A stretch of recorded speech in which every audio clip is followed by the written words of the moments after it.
say never to do this in the business books, but one of my clients in the olden days, their express value was profit. They used to say to their employees, you're going to come to work here for 4 or 5 years, we're going to burn you out and throw you away.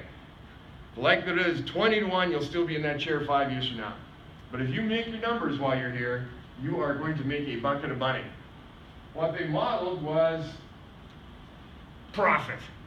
If it came down to a choice between me going to a 4-day ACMP conference and making my numbers, I was going to make my numbers. And what they reinforced was profit. Make your numbers, make big bucks. Now, it may be morally abhorrent as a place you'd like to go work, but it was real easy to figure out what was expected of them in this organization. In fact, it was real easy to figure out whether they wanted to be in this organization or not. I literally had them talk about this in their recruiting.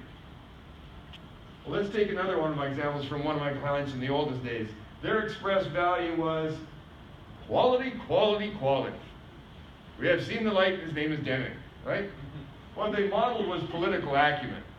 If it came down to a choice between me doing total quality work and keep my boss happy, I was going to keep my boss happy. And what they reinforced was cost containment. Keep your budget small and you're a hero. But not too small, because if you don't use it all up, what happens? You guys have been to this place?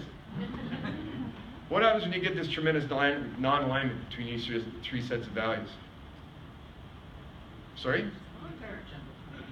Yeah, actually, the friction is short-lived, though. You know why? What do people automatically go to? That which they're reinforced for. So in our last example, you're going to get cost containment. But once again, this is one of the fundamental trust anchors in your organization. I have high degrees of trust in your organization if what you say is what you do, is what you reinforce. So when these get out of alignment, the trust goes down. And we've already established what are the implications of trust going down. Now, we were talking about macro values for a minute. Let's talk about what sponsors do.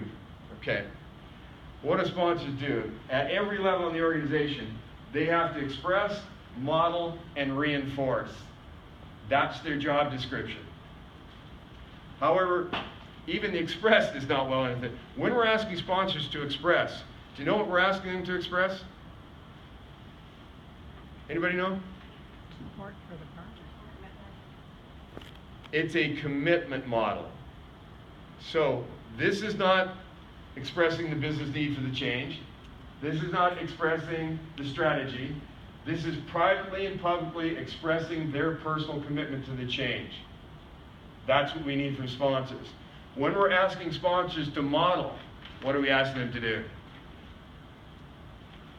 To change their own behavior, to demonstrate the change and its importance. So that means I cannot be a good sponsor if I've not changed my behavior. Right? What else are we asking sponsors to do? We're asking sponsors to change rewards and negative consequences for their direct reports. That is the job description of sponsorship.